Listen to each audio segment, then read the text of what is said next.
Hello friends, फिर हाजिर हूँ मैं एक नई वीडियो के साथ। आज मैं आपके साथ शेयर करूँगी। आज बड़ा ही अजीब मतलब एक वाक़या हुआ। काम की इतनी व्यस्तता रहती है, इतनी व्यस्तता रहती है। मैंने कैलेंडर में निशान लगाए थे कि कौन कौन सी तिथि पर हमारे यहाँ श्राद्ध पड़ते हैं सब में। बट आज एक मिस्टेक हो गई।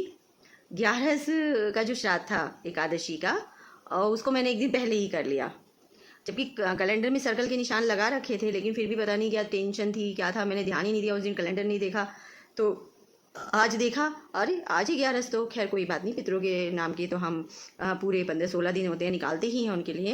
ये तो एक अच्छी बात है। लेकिन मतलब आपको इस साथ में ये शेयर कर रही हूँ कि कितना दिमाग परेशान रहता है। ये सोच लीजिए मैं कितनी व्यस्त हूँ, कितनी ज़्यादा जिम्मेदारी है, कितना काम है कि मेरे को ये देखने की फुर्सत नहीं मिली कि 11 कल नहीं आज है, क्योंकि ये 10वीं तिथि 2 दिन आ रही थी। खैर फिर मैंने आज सब निकाल दिया उनके निमित्त का। हमारे परदादा जी का, परदादा ससुर का श्राद्ध था आज। तो फिर मैं ऑफ़िस पहुंची। मैं ऑफ़िस टाइम से ही जाना होता है, सुबह को 4 बजे उठती हूँ जब जिस दिन श्राद्ध होता है, क्योंकि सारा खाना बनता है, खीर पूरी वगैरह बनती है, पूजा होती है पितरों की। तो फिर 4 बजे उठती हूँ क्योंकि 10 बजे तक ऑफ़िस पहुँचना है। तो 9:30 बजे घर से निकलना होता है मुझे। कई बार ऑटो मिलता है, नहीं मिलता है, बहुत देर लग जाती है। स्टॉपेज 2 जगह ऑटो बदलने पड़ते हैं, क्योंकि 6.5 किलोमीटर मेरा ऑफ़िस है दूर। तो फिर मैं ऑफ़िस पहुंच गई अपने टाइम पर, बिल्कुल एक्यूरेट 10 बजे ऑफ़िस में एंट्री हो गई। लेकिन मेरे साथ एक प्रॉब्लम हो रही है। जो वो ऐप आया था ना, मैं आपको बता रही थी कि फेस को देखकर उससे अटेंडेंस लगेगी। वो कभी तो लगा देता है अटेंडेंस, कभी नहीं लगाता। मैंने सर से भी इस बात के लिए कहा, भाई हमारी एब्सेंट कैसे लगी सर, हम तो कार्यालय में कार्य कर रहे हैं।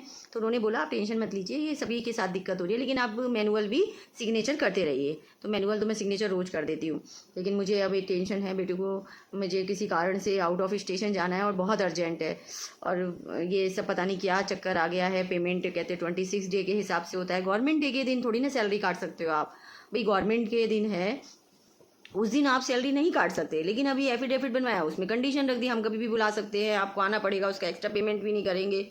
मेरा दिमाग इतना परेशान हो रहा है। मैं महिला को नहीं बुलाना चाहिए ना भाई। छुट्टी वाले दिन पूरा स्टाफ नहीं आएगा, आउटसोर्स वालों को मतलब बुलाएंगे तो उनके साथ मुझे भी बुलाएंगे, तो मैं क्या करूँगी? वो सब जेंट्स में एक अकेली महिला क्या करेगी? मेरे को समझ में नहीं आ रहा मैं क्या करूँ क्या नहीं करूँ। हालांकि ये देखते हैं अब अक्टूबर का महीना क्या रहता है रेस्पॉन्स। और लेकिन वो अर्जेंट मुझे आउट ऑफ स्टेशन जाना है अपने बेटे के लिए, और बड़ा दिमाग परेशान हो रहा है, वरना सैलरी काट लेंगे एक दिन की। और कहते हैं कि वैसे एक साल में 15 दिन की छुट्टियां मिलती हैं, लेकिन उसका प्रोसेस ही नहीं बताते। मतलब अंधकार में रखते हैं, जिससे कि मेरे नीचे दबे रहे, ऐसा रखते हैं मुझको कि दबी रहेगी। इसको हम बताएंगे नहीं रूल। मैं रूल पूछती हूँ तो उनको अच्छा नहीं लगता कि तुम ज़्यादा होशियार बनती हो मैडम, तुम्हें ऐसा लगता है, तुम अपना दिमाग थोड़ा ठीक रखो। मैंने कहा ये अच्छी बात है, हम अपने नियम नहीं पूछें भाई। आज हम पढ़े लिखे सभ्य समाज के हैं, आज़ाद देश के नागरिक हैं, तो मेरा हक है पूछने का, लेकिन वो बताते ही नहीं है। फिर मैं चुप लगा जाती हूँ, क्या बोलूँ, क्या आर्गूमेंट करूँ। समझदार हैं तो अपना आप बता दें, नहीं है तो मैं क्या कर सकती हूँ। फिर ऐसे आज जैसे इतना पूरे दिन काम में निकल गया ऑफिस में।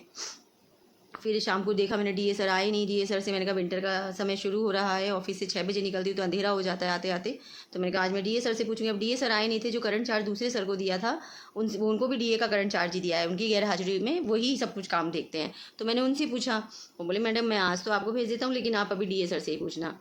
मैं कहा हाँ सर, मैं तो आज तो निकलूँ मैं 5:30 बजे, जिससे कि ना मैं घर पहुंच जाऊँ टाइम से, क्योंकि ऑटो के लिए खड़ा होना पड़ता है। बहुत देर हो जाती है, ऑटो नहीं मिलते तो मुसीबत खड़ी हो जाती है, अंधेरा होता है और आपको पता ही कितना माहौल ख़राब है।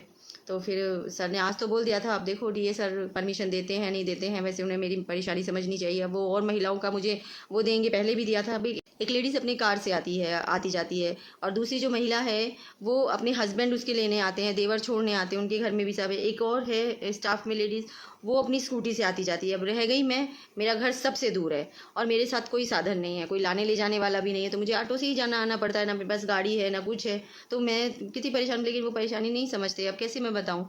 हे ईश्वर से बस यही प्रार्थना है कि वो मेरी परेशानी को समझें। और चैनल को सब्सक्राइब कर लीजिए, ऐसी वीडियो के साथ मैं आती रहूँगी, आपके साथ अपने अनुभव शेयर करती रहूँगी। बाय।